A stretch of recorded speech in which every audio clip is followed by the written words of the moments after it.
Welcome to Timberline Bass Podcast, your place for Wisconsin bass fishing and everything outdoors.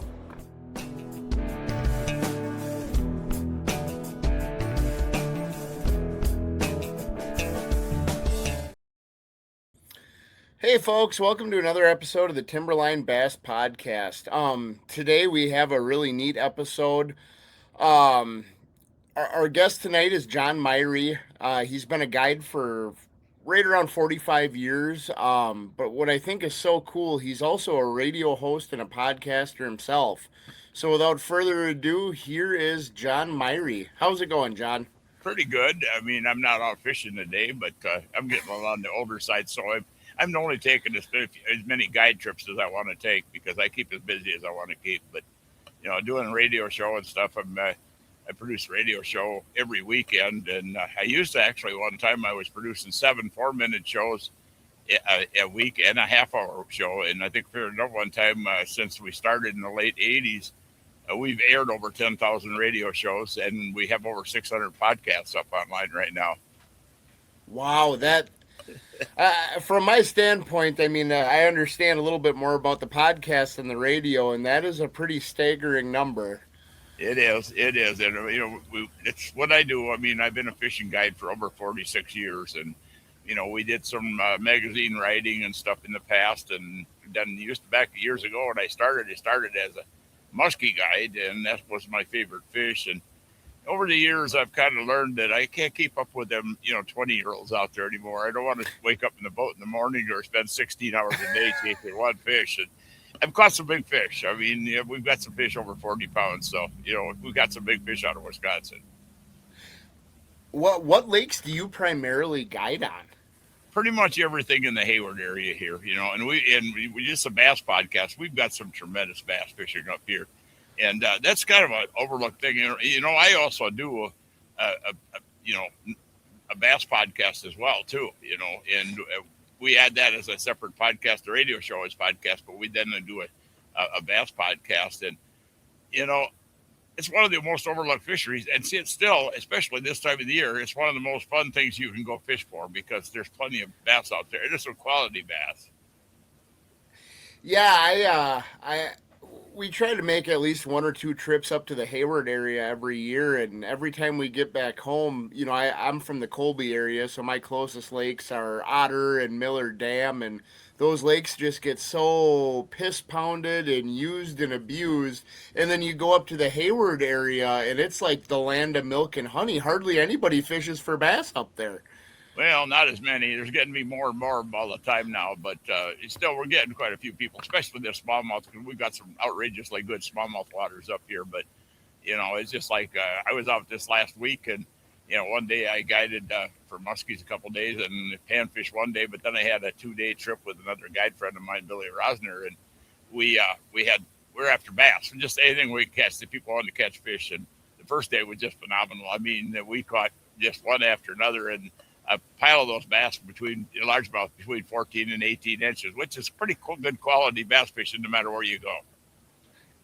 Yes, and you guys have so much. I mean, you guys definitely have a lot more natural fisheries up there, the clearer water. I mean, it's just down here everything is a man-made reservoir, and it's right now everything looks like chocolate milk or it's lime green damn near with all the algae blooms. Do your guys' lakes stay pretty clear all year long? Well, it all depends on the lake. We get algae blooms on some lakes, and most of the lakes get some kind of an algae bloom at certain times of the year. But, we got a wide range of lakes up here. We've got some lakes that are deep and really clear water lakes. We've got some lakes that have a little bit of stain to them and still be glacial lakes. And then we've also got several flowages, reservoirs, and some of them go all the way from moderately dark to color of coffee. I mean, so we have a wide range of everything up here. And, you talk about up north up here, a lot of people don't realize this, but the lakes and the rivers that were connected to the Wisconsin and the Chippewa River, those were native walleye waters to start with. But a big chunk of these lakes that were walleyes were introduced into were never walleye lakes. They were created by the creator as bass and muskie lakes. So, they just naturally grow bass really good. There's some of them they've tried to bring them back as walleye fisheries, and they just can't seem to do it. They just seem to be better for bass. I mean, there's a lot of bass out there, and you can go out there and catch. There's a lot of lakes up here. They took a size limit off on them because you got all kinds of 10 and 12-inch fish. And we were out the other day. We caught some 10 and 12 inch too, but man, we caught a bunch of quality fish as well. Yeah, and the cool thing up there too, you guys have like you got like Lacoudere and stuff like that, some bigger fisheries. But a guy could almost make a trip out of just coming up there and fishing a bunch of the smaller little lakes too. Them seem to be very good. Oh, absolutely. We've got a bunch of smaller lakes, and you mentioned the big lakes, and we got some lakes up here that are basically almost world-class smallmouth fisheries. And then they're managed that way. I mean, Coudray, Grindstone, Round, they're managed with a one fish limit. They got to be 18 inches, which is basically managed for trophy smallmouth. And then we've got smallmouth in the Chippewa flowage, a little smaller average size.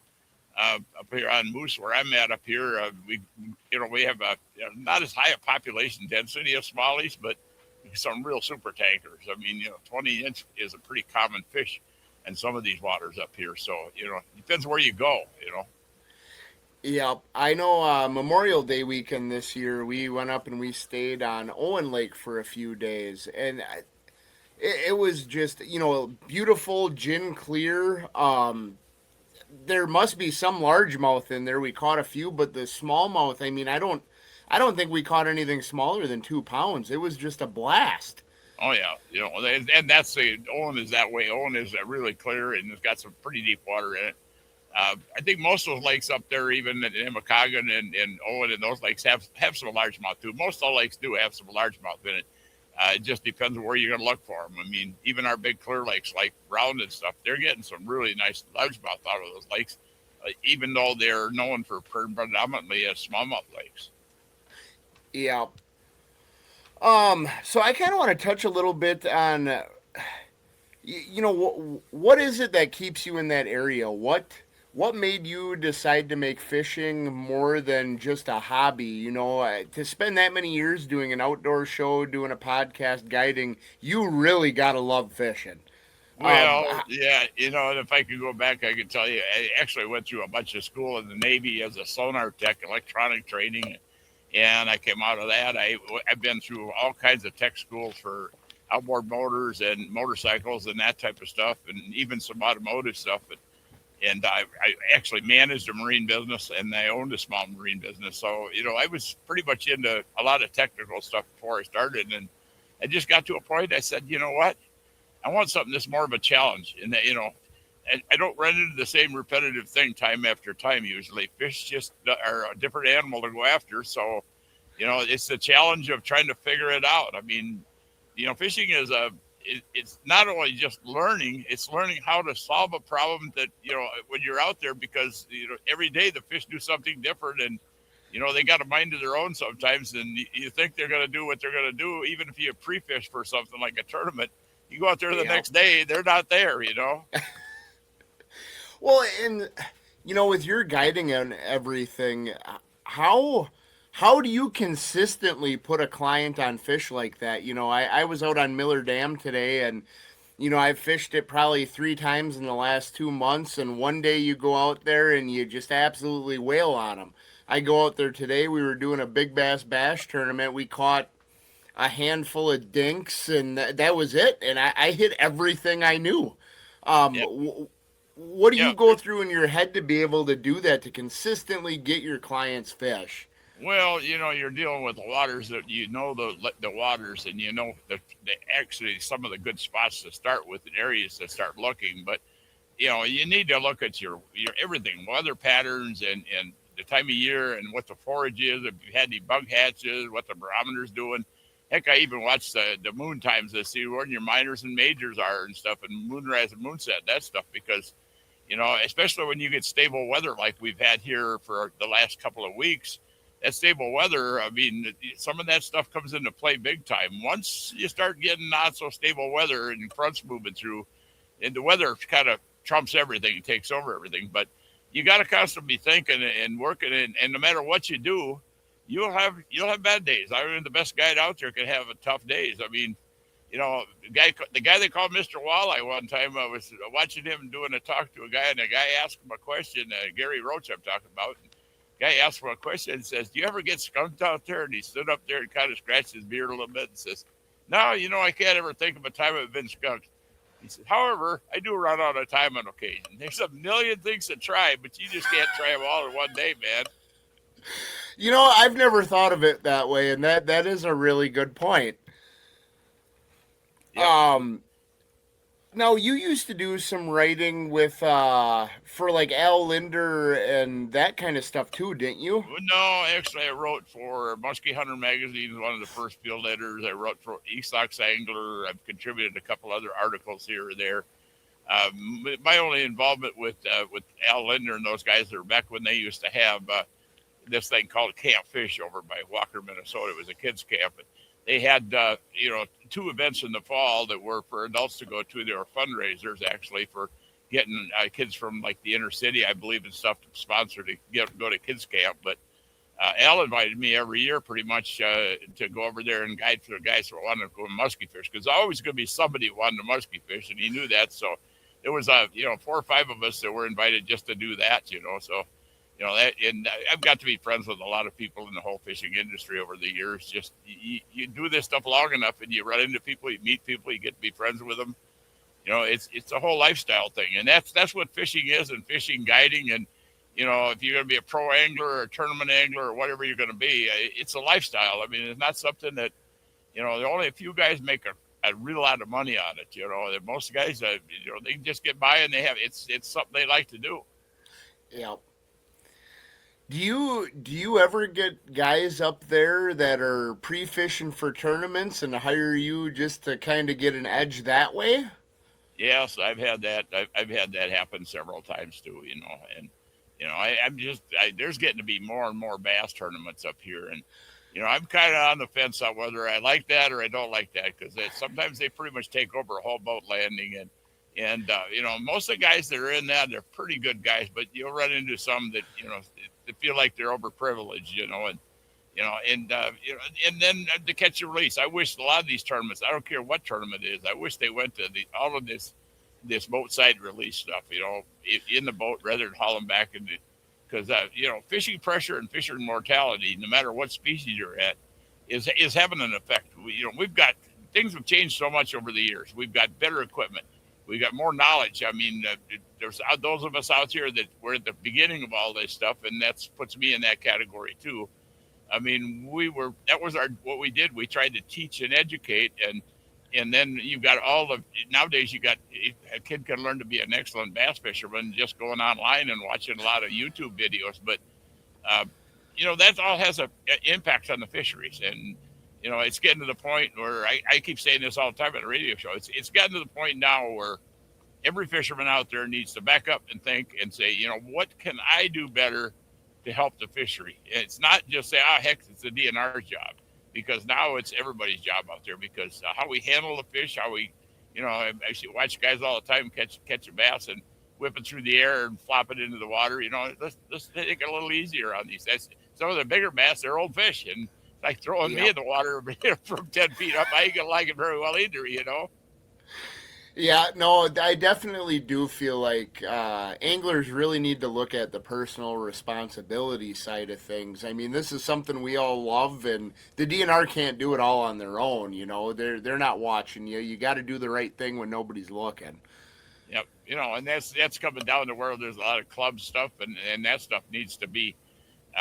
We're looking at what we can do to work together. I mean, that's the thing. Work with the DNR if we can, and some of the clubs have worked with the DNR for a long time, but I just think, look at Wisconsin here. The stocking on muskies, they cut it by 70%, and walleyes by 45%. I mean, they got no money. Supposedly, that's the answer, but that's not good for the future of fishery. And I just think there's a lot of things we can improve on, and in some cases, things have went to the worse out there.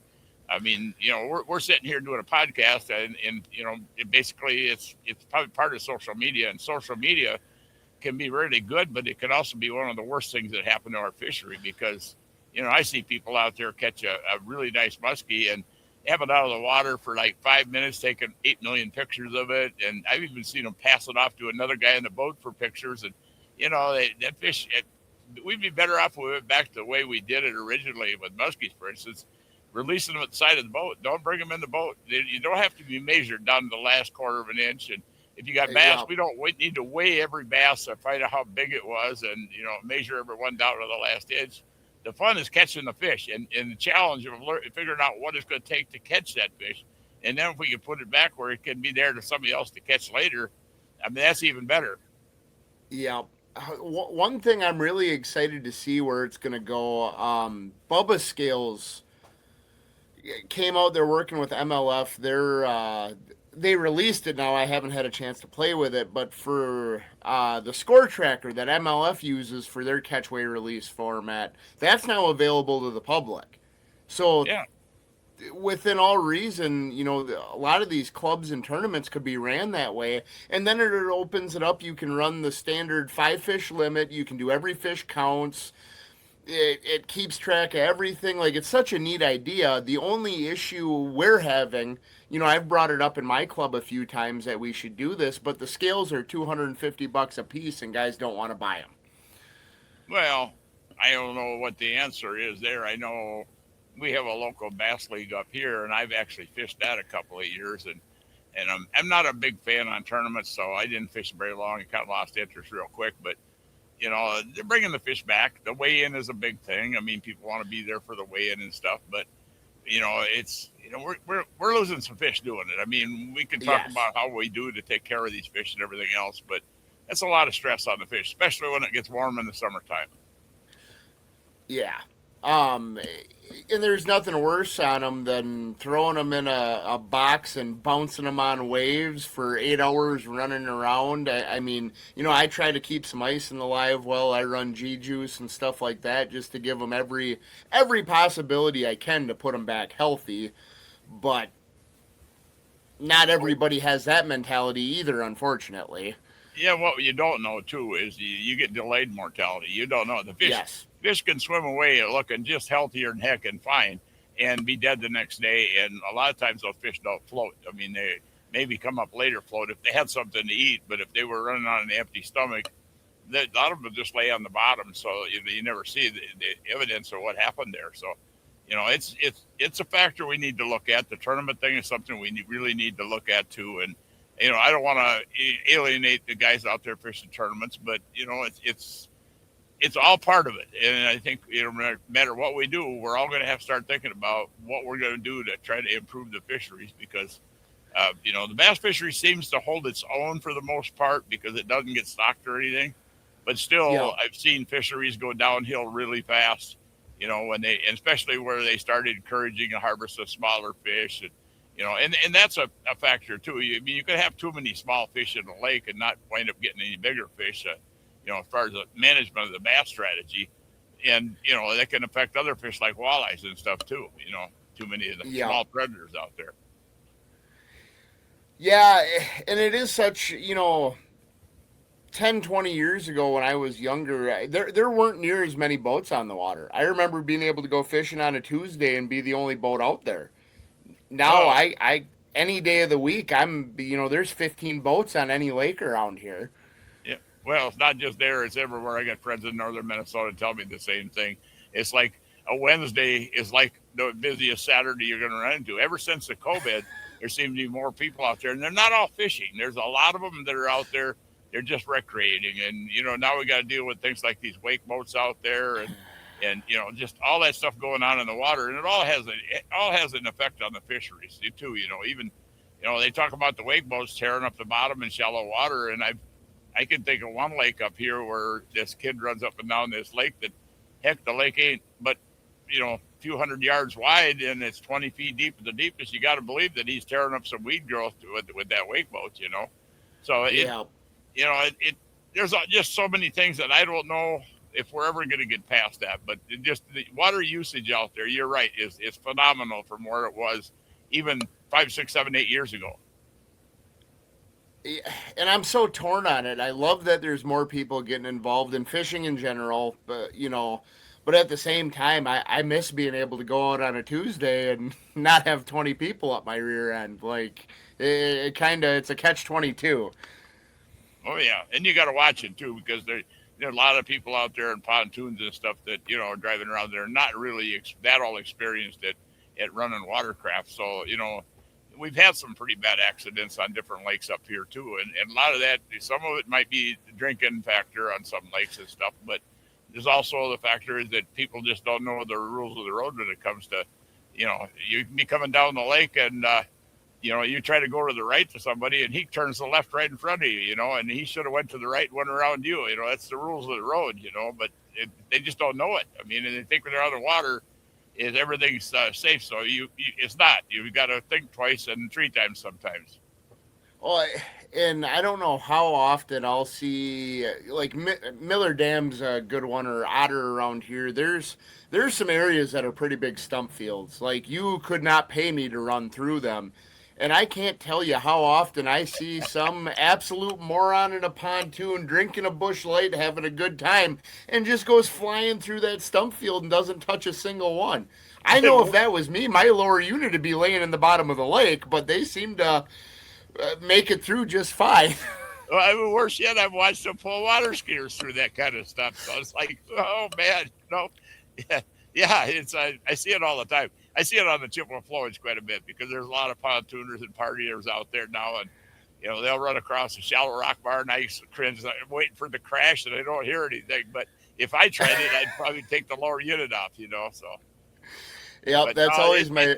It's changed a lot. The one thing that hasn't changed is some of the basics of bass fishing. Although we've got a lot, there always seems to be new presentations and new things coming up, but there's still your old standbys where most of the time, if I'm guiding people after largemouth, unless they're really experienced anglers, I got them throwing a wacky rig worm. That's the simplest thing, and it flat catches fish. I mean, and even when they're not attentive on the line, the loose line on the water and everything else, and you got to watch it. They don't wind up hooking them deep because these fish just come up. That wacky rig can be laying there doing nothing, and these fish seem to want to eat it. I don't know why, but they do.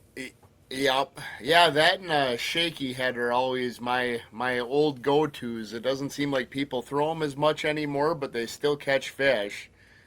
Yeah, well, I think the biggest mistake people make when they try that stuff, I mean, the common thing would you watch up here that people are not avid bass fishermen, they'll grab a spinnerbait and they throw it out there and they wind it in, or they throw a topwater out there and they buzz it across the top of the water, or a buzzbait or something. But I think the most common mistake people make is they don't slow down. They're even when they slow down, they're still going too fast because, as one of my friends one time said, you just realized not that long ago that smallmouth bass fishing can be pretty boring sometimes because you got to move it so slow and wait between the time you move the lure. I mean, yeah, these fish, sometimes you can have it sit there for 10, 15, 20 seconds before they decide they want to eat it.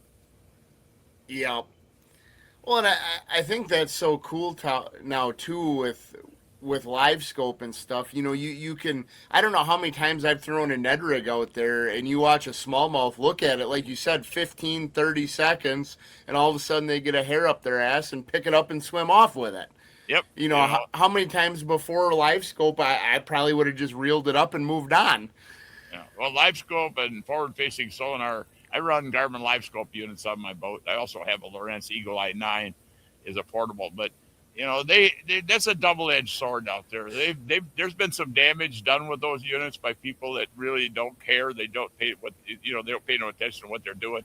I mean, especially with muskies in deep and open water, or people bringing crappies out of 40 feet of water in the wintertime, for instance, and throwing back the little ones, which they're just dying underneath the ice.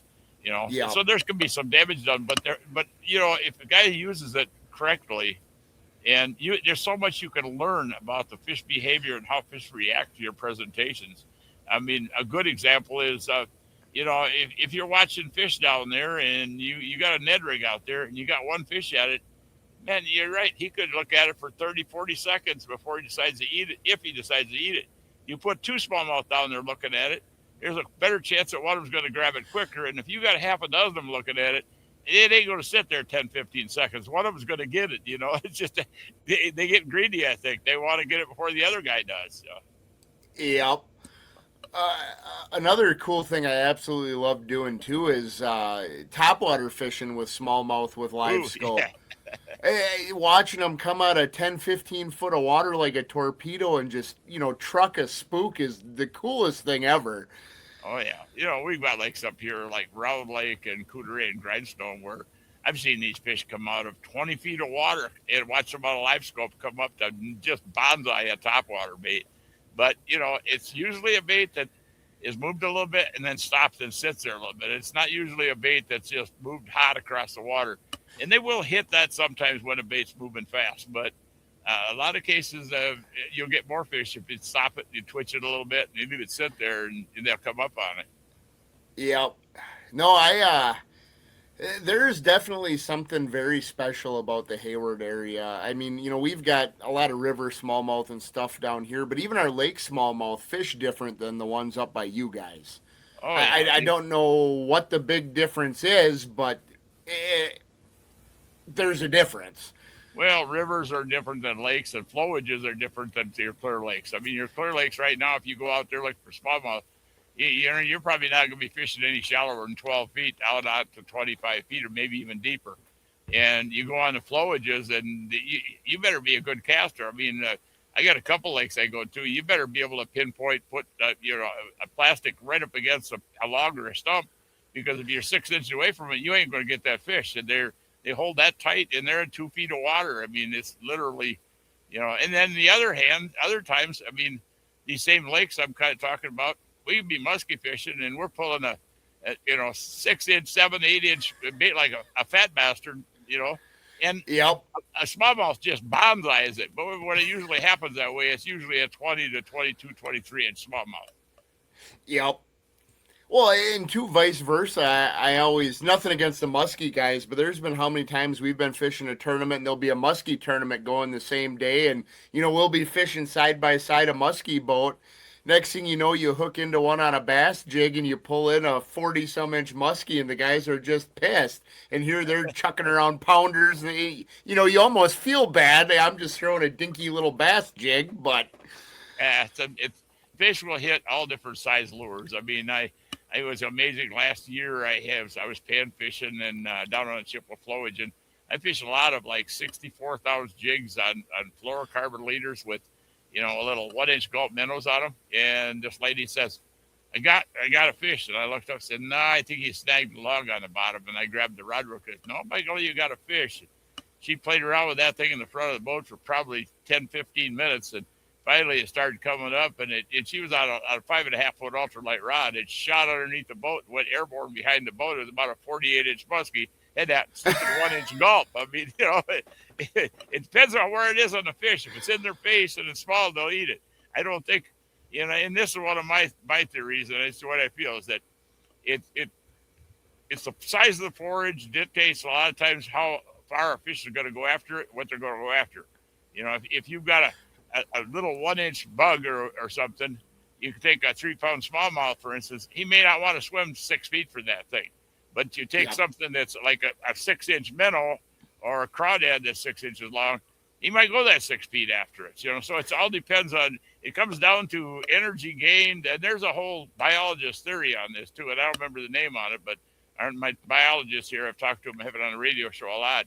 He named it off, but I don't remember what it is now. But there's a whole theory on it that.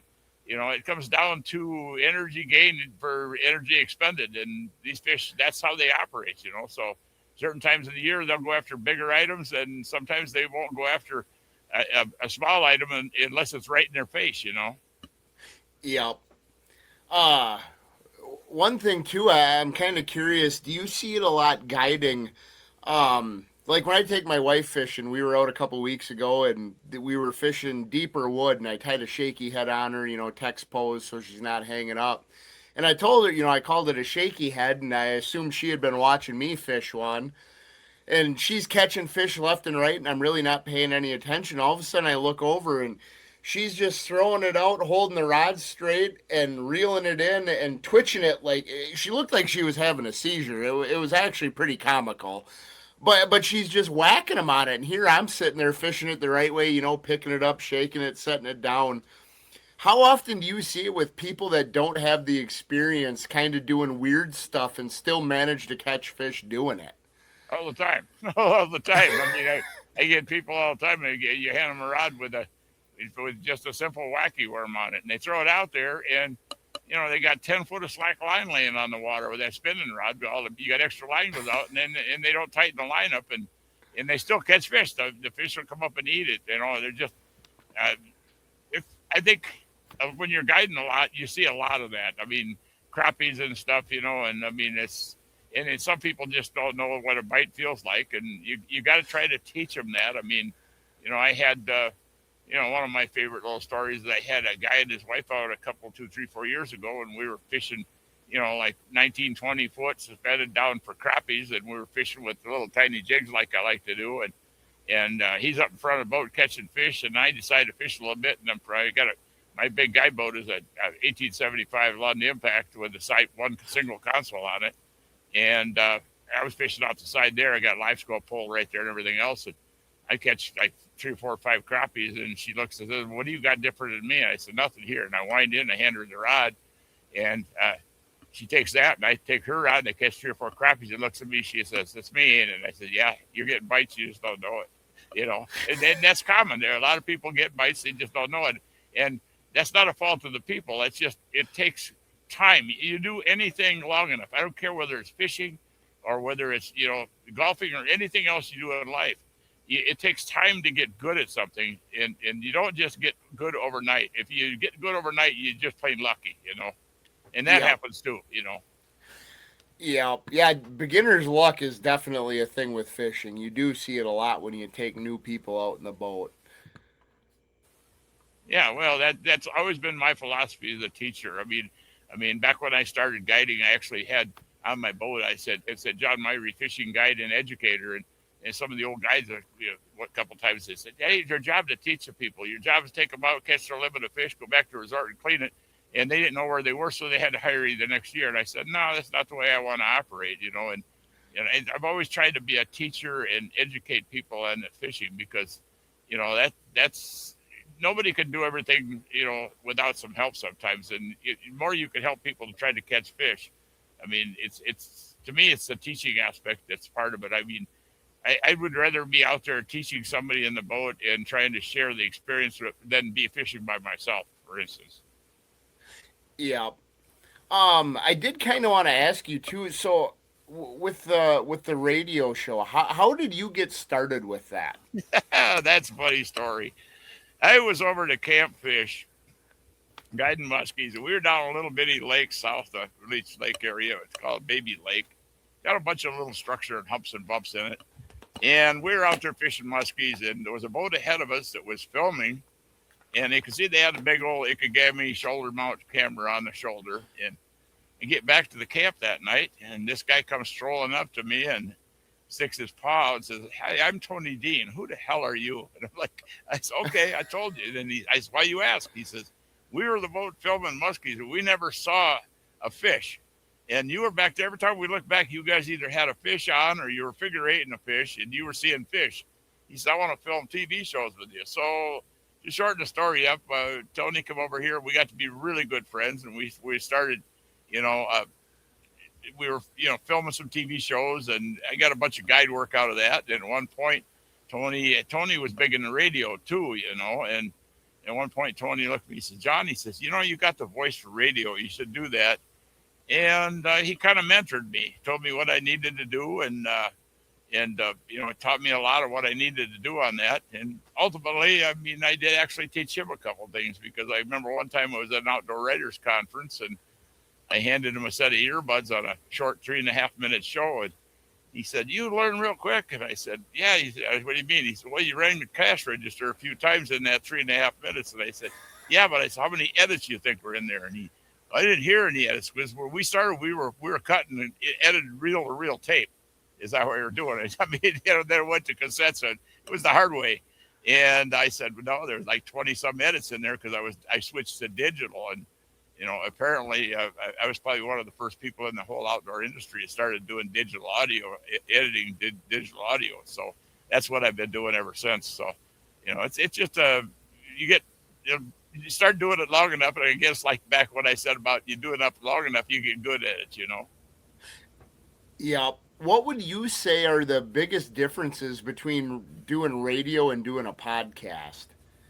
Uh, just the content of what you're doing. I mean, the radio, you're really constrained. I mean, I buy a half hour airtime with WRLS out of Hayward, and I have to be exactly at 30 minutes. So I have to edit it right down to the exact 30-minute thing. And so, you can wind up with 5 minutes too much stuff, and you got to kind of be able to go through and pick out what you don't need in there and what you do need in there, and to bring your time down to where you need to have. And I always try to record where I've got more than enough, because it's pretty hard to fill empty space when you don't have something to fill it with. But if you've got more than enough, you can always edit it down. Whereas, you're doing a podcast, if you got an extra sentence or two in there, you don't have to worry about it. I mean, because you're not time constrained on it. I mean, literally. Yeah. No, yeah, and that is, I mean, I definitely, with my episodes, I vary anywhere from 20-minute episodes all the way up to an hour and a half. I guess it is kind of nice having that freedom. I never even considered with radio that you were dead set to a certain time. Oh yeah, even with the short shows, we were doing the 3.5. Then it went to 4 minute. Those they go into a computer, so they have to be dead on as far as time. But and looking at the radio shows, they air, and then I actually upload them on a podcast, and they're all over the place. I looked not that long ago, and I saw where there was people listening to the show in 23 different countries and 39 different states in this country. But but I'm constrained with that half hour, so I can only get so much revenue out of it when I'm dealing with sponsors and stuff without getting overbearing, too many commercials or something in it. So I'm actually thinking about this winter, airing the 30-minute show and then re-editing and adding another maybe 30 minutes to the end of it, and try to sell some sponsorship for the online version of the radio show. Yeah, no, that's a really good idea. Yeah. So, can you think of? I mean, you've been doing radio for a very long time. Do you have any interviews or people you've worked with that really stand out to you? No, I got all kinds of them. I've interviewed some big name movie Dale Robertson that used to do the Western movies and stuff. I interviewed him one time. I did an interview with Tony Grant, which I can't even use because it was just too much anti-native. but I've had tons of people out there over the course of the year, and if one that makes this always stands out to me is that Sean Grigsby. Sean Grigsby on the radio show one time says, you're never going to be the best angler out there. You're never going to be the worst angler. But if you're learning every time you go out there, and having fun, you're winning. I mean, that's the name of the game, and that's one of the things I always do guiding. I always ask people at the end of the day, I said, well, did you learn anything today? And it's absolutely always, yes, we learned a lot. And my response is good, because if you didn't learn anything, it probably wasn't worth what you got to pay me. No, that is definitely a very good way of looking at it. Yeah. Guidance changed so much. I mean, it's like when I started, it was a 16-foot boat with a 20-horse motor, and we had a pair of oars on it and a very rudimentary fish locator. And then over the years, now I'm running a boat that costs as much as more than any house I've ever owned. That basically almost you're talking when you pull in the parking lot, you're sitting there, you got. And the combination of the tackle, the truck, and the boat, you're looking at way north of $150,000 sometimes. And you don't need that to be a good fisherman. On the other hand, I've got a 16-foot Lund Rebel that was completely restored by a guy. It's a 1998 boat. If you looked at it today, you'd swear it was like a year old, because it's completely restored and repainted. It got a 30-horse Suzuki on the back with trim and tilt, but it's got all the electronics on it. And, it's not a super fancy boat, and I catch just as many fish out of that as I can. And sometimes I actually prefer fishing out of that, because it's a little easier to maneuver and get in the water and stuff. So plus, I'll fish out of canoes or kayaks too sometimes. That's awesome. Um, so in your opinion, kind of the state of outdoor media in general, especially focused on fishing, do you feel it's almost getting too tournament focused? Now, yes and no. I mean, we're seeing a lot of tournament focus out there, especially with bass and muskies now too. You've got the muskie tournaments and stuff and the walleye tournaments. Yeah, it is getting a lot of tournament driven stuff. But there's, I don't know if it's a lot more than it was, but it's not to the point where, except like I said, some lakes you go to and the whole parking ramp and the ramp will be tied up with people. So yeah, there might be a little too much tournament stuff, but I'm thinking the biggest thing to me with the tournaments is how they run the tournaments. I really do wish that they would be running with that boat release on everything if they could do it. Yeah, well, and I wonder and almost worry a little bit sometimes that even looking at Bassmasters from the 80s through the early 2000s, it always seemed like every year, if you followed the TV show, the magazine, there was always a story behind it, whether they were, focusing on an angler or something going on throughout the season. There was always a big focus on education. And I feel like a lot of that's going by the wayside. A lot of the media you see nowadays is more, oh, look at me with the fancy jersey and stuff like that. And I think it's kind of a shame that it isn't more educationally focused. You're 100% right on that. There's a lot of guys out there that are YouTube stars and stuff right now that they focus on showing you a lot of fish they're catching and stuff. And there's a few out there that are doing an excellent job at showing Yes. how to do stuff. One of them is right out of Spooner, Caleb Wisted. He does Hooked Up WI. I mean, very good. That's some of the best I've seen out there when it comes to the videos, explanatory how to clean the fish, how to tie this, how to do that, how to present your baits and make stuff work for you.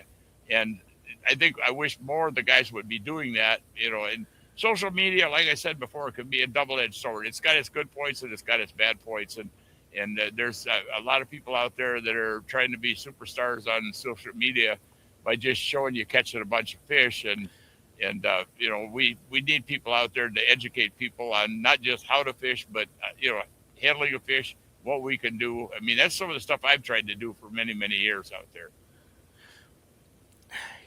Yeah, and, that's one thing, too, I kind of look at, doing the podcast. I mean, there's such a legacy in even just fishing media. I mean, we've got the guys like you. I mean,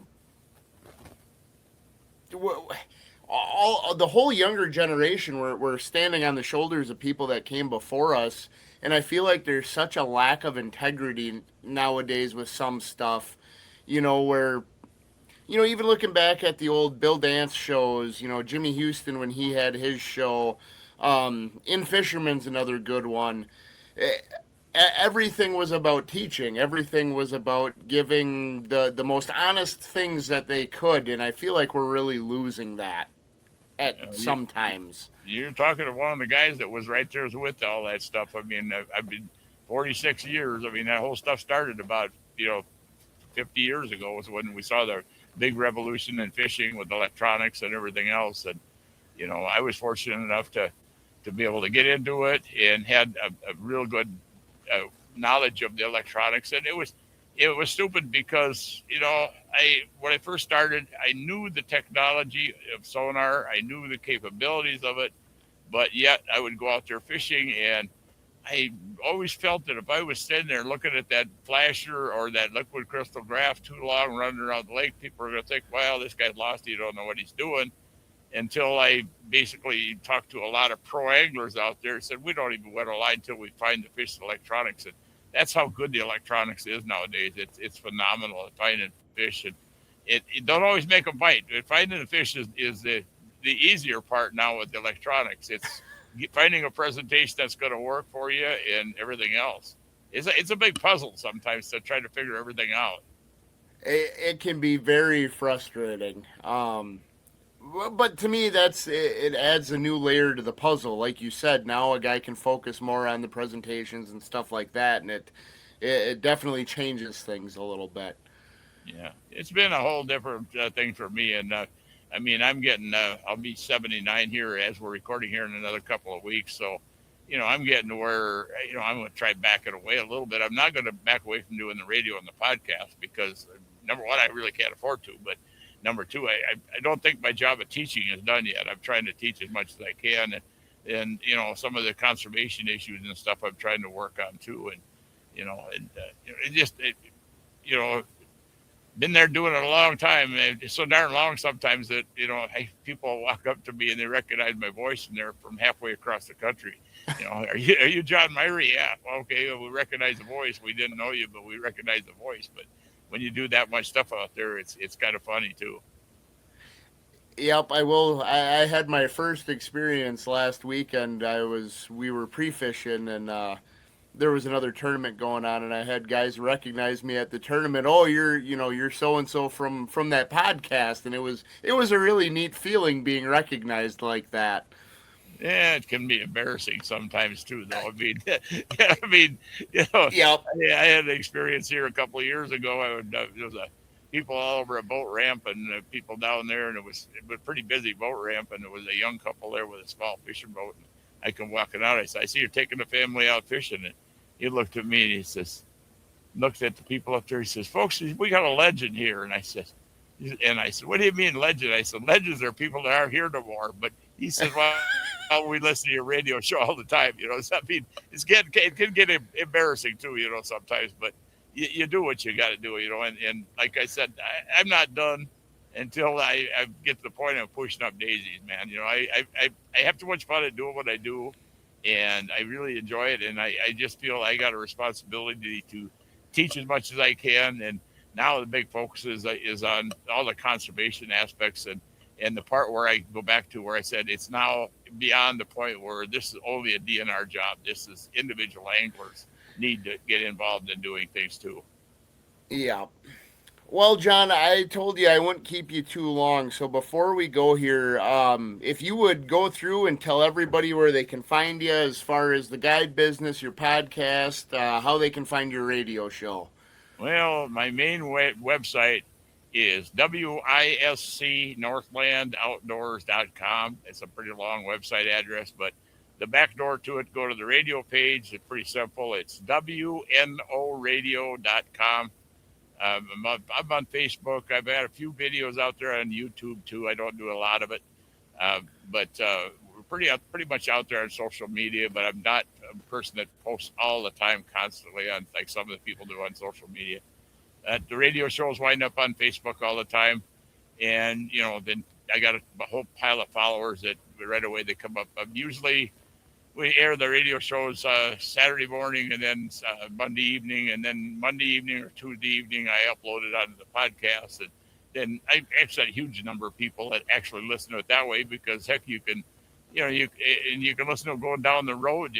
Or if you just want the podcast, go to that, like I said, WNOradio.com, or go to Spotify or any one of the major podcast hosts out there and search for Wisconsin Northland Outdoors, or search for John Myhre. You're gonna find me, because it's on every one of the major podcast sites.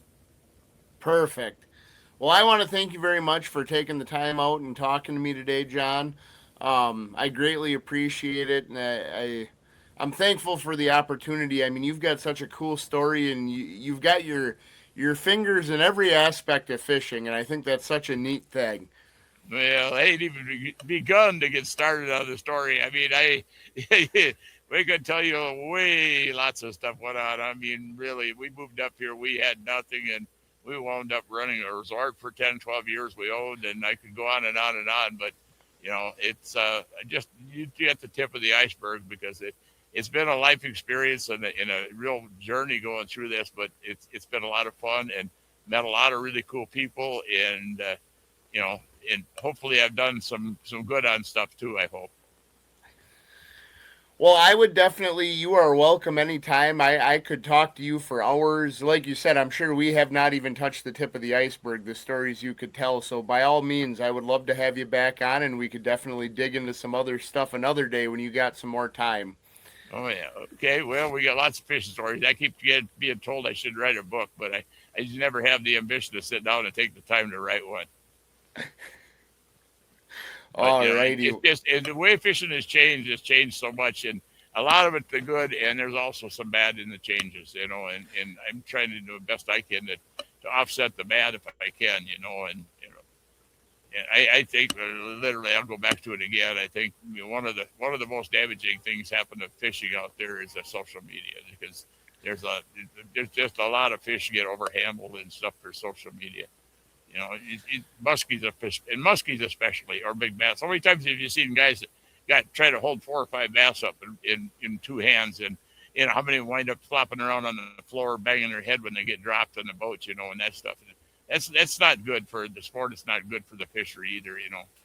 I mean, but for muskies, I've been a proponent of saying, you know, I wish they'd have regulations like they do on some of the tarpon down south. I said, down there in some areas, if that unless you have a kill permit, which is expensive, it's a separate kill permit.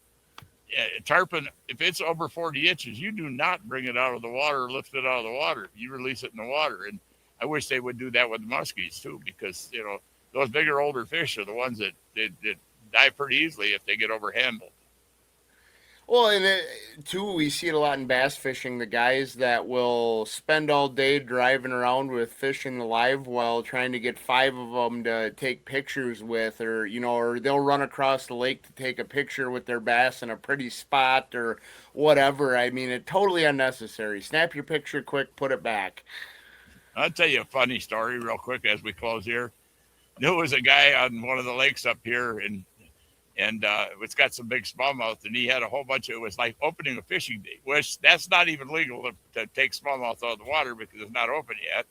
And he had a bunch of them. He number one, he trespassed on somebody's lawn, and I could tell by the background where he was at.